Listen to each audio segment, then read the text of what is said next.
Voici Arnold. Quelle belle journée, n'est-ce pas? Qu'est-ce qui pourrait bien gâcher ça? Eh bien, qu'est-ce qui se passerait si la Terre s'arrêtait soudainement de tourner? En raison de l'inertie, tous les objets voleront vers l'est, atteignant une vitesse de plus de 1500 km/h. De plus, les perturbations atmosphériques créeront des vents très violents. Mais en même temps, n'oublie pas que la gravité de la Terre restera la même.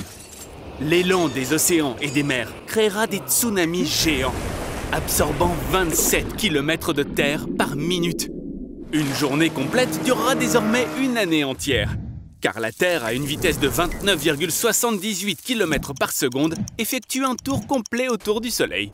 La journée du lever au coucher du Soleil durera 6 mois sous le soleil chaud et brûlant. Les 6 mois restants seront des mois de nuit, avec des températures négatives de moins 55 degrés. La Terre étant arrêtée, ses forces centrifuges créeront de hautes collines à l'équateur. Plus tard, elles disparaîtront, laissant un solide continent annulaire à l'équateur, séparant deux gigantesques océans. Mais la pire chose qui se produira sera due à l'arrêt de la rotation du noyau de la Terre.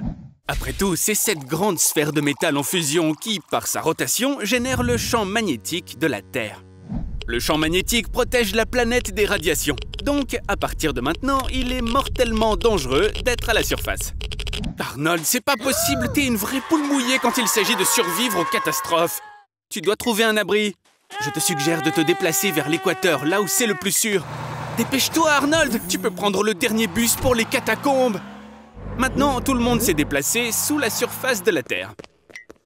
Ne t'inquiète pas, ce sont de vraies villes avec une bonne sécurité. On peut même y cultiver de la nourriture. Quelle aventure, Arnold! Les dirigeants de tous les pays se sont mis d'accord pour se débarrasser complètement du lithium, du pétrole et de l'uranium. Maintenant, plus rien ne peut menacer l'environnement. Mais, comment on va faire pour avoir de l'énergie sans combustible fossile? Les humains utilisent 150 pétawattheures d'énergie chaque année.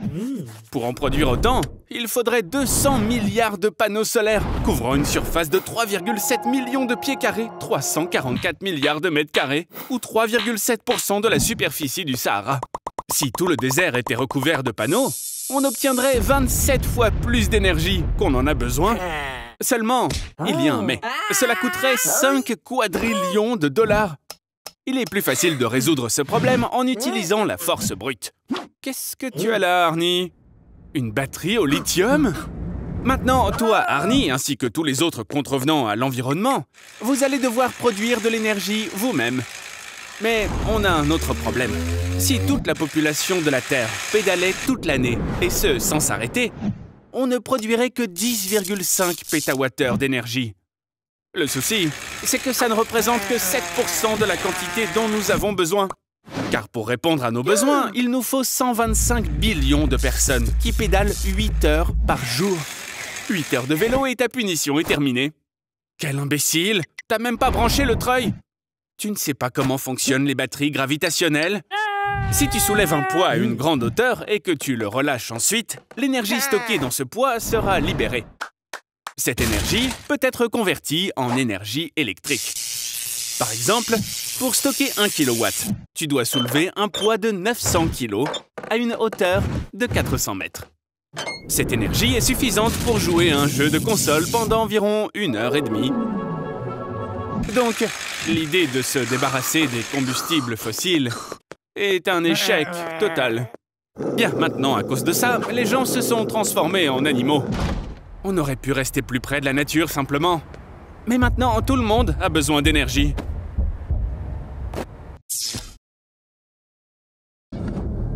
Et certainement, cela va affecter négativement tous les processus vitaux de la planète. En particulier en médecine. Mais aussi les besoins absolument cruciaux, comme les réseaux sociaux, les likes et les partages. Seuls les satanistes ne seront pas affectés.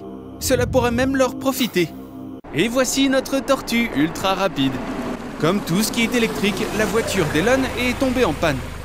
Bon, l'important ici est de ne pas se réjouir en avance. Il est peut-être idiot, oui. Mais notre Arnold sait parfaitement faire un clin d'œil. C'est juste dommage qu'il soit déficient intellectuel. On dirait que la batterie est morte. Maintenant, ces mecs doivent trouver un moyen de sortir de ce désert. Et c'est bien qu'Elon ait déjà trouvé quelque chose.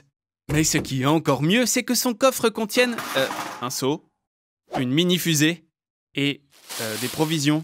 Oh, des pommes de terre, c'est une excellente idée, ça. Après tout, une pomme de terre est capable de délivrer de manière stable 0,5 volts de tension. Il faut environ 13 volts pour démarrer la voiture à moteur à combustion d'Arnold. Donc, avec 26 pommes de terre, un clou en zinc et un fil de cuivre, nous devrions en avoir assez pour démarrer cette voiture. Oh zut! Le courant de démarrage est trop faible. Pour pouvoir démarrer ce moteur, il nous faudrait des centaines de milliers de piles de pommes de terre. Je te conseille de te dépêcher pour 2 raisons. D'abord, le soleil se couche et les nuits dans le désert sont assez froides ici. Waouh, les mecs, ça c'est une super tenue. J'espère juste qu'on va pouvoir se passer du fameux cristal bleu pour aujourd'hui. Eh mais attendez, je sais ce que vous essayez de faire là. Si on prend des boulons en zinc, des vis, de la monnaie, des éponges, de l'oxyde de potassium, du cuivre, des plaquettes de frein, et qu'on mélange tout ça ensemble, et qu'on les connecte à la voiture, ensuite on aura une charge régulière de la batterie. Bon, les mecs ont fait tout ce qu'il fallait, c'est juste dommage qu'il n'y ait toujours pas assez de puissance pour démarrer cette voiture. Dépêchez-vous! L'heure tourne, les mecs! Arnold, redresse-toi, reste pas comme ça! Attends, montre-moi ce que t'as trouvé là. Un aimant? Mais c'est exactement ce dont on a besoin, Arnold! Hé, Elon, tu crois vraiment que c'est le bon moment pour ça, là? Ah, je vois, c'est pour une cause commune. En 1831, Faraday a mené une expérience similaire pour la première fois. Pour cela, nous avons besoin d'une bobine, d'un fil de cuivre et d'un aimant. On insère l'aimant dans une bobine enroulée de cuivre et on la ferme. On déplace l'aimant à l'intérieur et dans chaque bobine de cuivre, une tension de 0,01 volts est désormais générée. Et grâce au grand nombre de spirales, le tout fonctionne parfaitement. Alors voyons comment ça fonctionne pour les mecs. Waouh! Fais juste attention avec tes doigts. Ah bon, au moins on a survécu. Et le doigt va repousser comme d'habitude. Arnold, laisse la Tesla ici. Et maintenant, la fête continue. Oh oh.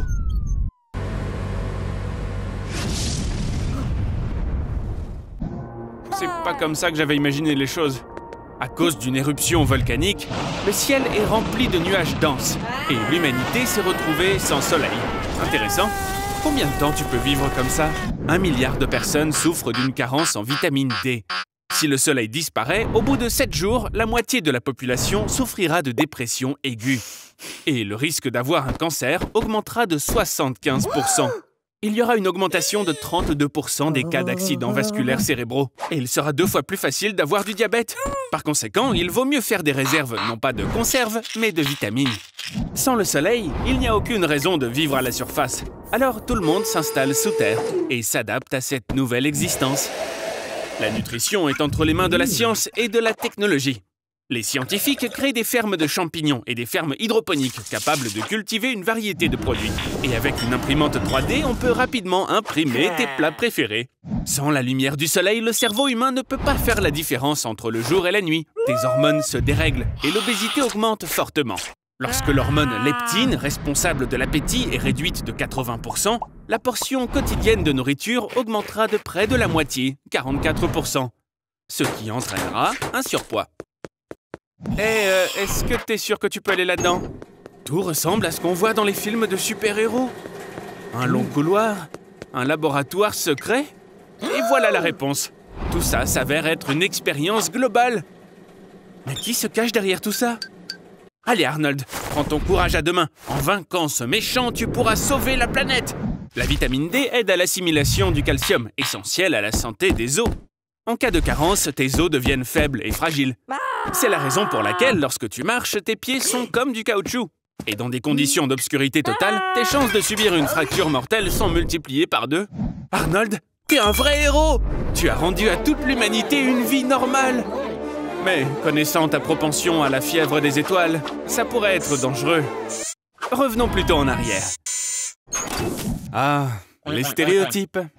Dans ton enfance, tu as déjà vu un extraterrestre gris avec une grosse tête et des yeux noirs. C'était ta mère. Les bébés sont toujours astigmates. Donc, le premier visage qu'ils voient ressemble à ça. L'astigmatisme s'estompe progressivement. Mais l'image de l'humanoïde reste dans le subconscient. Waouh! Il y a tellement de choses cool ici! Des technologies super innovantes! Des remèdes pour des maladies incurables! Des réponses à des questions éternelles! Arnie, tu sais au moins à quoi ressemblent les extraterrestres? Eh bien, tu es sur le point de le découvrir. La vie existe grâce à la sélection naturelle. Toutes les créatures s'efforcent de transmettre leur code génétique à la génération suivante. Si l'évolution se déroule de la même façon partout, alors les extraterrestres devraient nous ressembler. Enfin, peut-être avec quelques différences. Waouh, quelle belle fille! Avec des mâchoires mortelles! Cours, Arnold! Elle a l'air beaucoup plus forte qu'un grizzly. Voici enfin le salut. Pour elle. Arnie, le shérif ne va probablement pas croire un mec avec une telle coiffure. Et bien sûr, on ne trouvera pas d'ovni par ici. Mais tu sembles obsédé par les extraterrestres. Arnold, tout le monde pense que tu es fou. Parce que les reptiliens n'existent pas. Les scientifiques pensent que les extraterrestres ressemblent à quelque chose comme ça. Voici l'octomite. Un esprit collectif composé d'organismes vivants. Il vit sous terre, sa couronne dépassant à l'extérieur, et digère la lumière grâce à la photosynthèse. Les appendices situés en dessous donnent naissance à des larves, qui se transforment en papillons et pollinisent l'organisme principal. L'hôpital psychiatrique t'a bien changé. En une seule journée. Trop bien! Tu en sais beaucoup trop déjà. C'est pourquoi on t'invite à rejoindre le FBI. Ils vont te révéler tous les secrets des ovnis. Oh, c'est louche. Ah, bien sûr. Qu'est-ce que t'as préparé là? Ne me dis rien. C'est un burrito fait maison. Tu l'as préparé pour les astronautes? La fusée s'est amarrée avec succès à la SSI. Prépare-toi. Pour ouvrir la porte, tu dois appuyer sur le bouton vert. Dans 3, 2, 1... Le bouton vert! Arnold! Vert! J'ai un doute sur le fait que les astronautes vont se précipiter à ta rescousse, après ce que tu as fait avec la nourriture. T'as assez d'air pour 8 heures. D'une manière ou d'une autre, tu vas devoir te rendre à la SSI par toi-même. Remuer ton corps ne servira à rien. Même si tu cours comme Sonic le hérisson, ton corps restera ici même. Donc, voici de véritables conseils pour bouger dans l'espace. La première option est d'utiliser l'air de ton réservoir d'oxygène. Dans ce tube, l'air circule à une vitesse de 50 km par seconde. Ce type d'énergie, en seulement 60 secondes, t'enverra à 3 km d'ici. Mais cela réduira significativement votre réservoir d'air. Donc, passons à la seconde option. Le burrito. Tu l'as emballé dans de l'aluminium. L'aluminium est un excellent réflecteur. Si tu fais une petite voile avec la feuille, les particules de lumière réfléchiront dessus. Cela te donnera un élan te permettant de bouger à travers l'espace. Tu as entendu ce que je viens de te dire sur la voile? Fils de poubelle. Ouh, on peut se servir de ça aussi. Les gaz sortent du corps humain à une vitesse de 3 mètres par seconde. Ils peuvent remplir un ballon entier en un jour. Vous avez juste à trouver un moyen de les laisser sortir. Arnold, que fais-tu?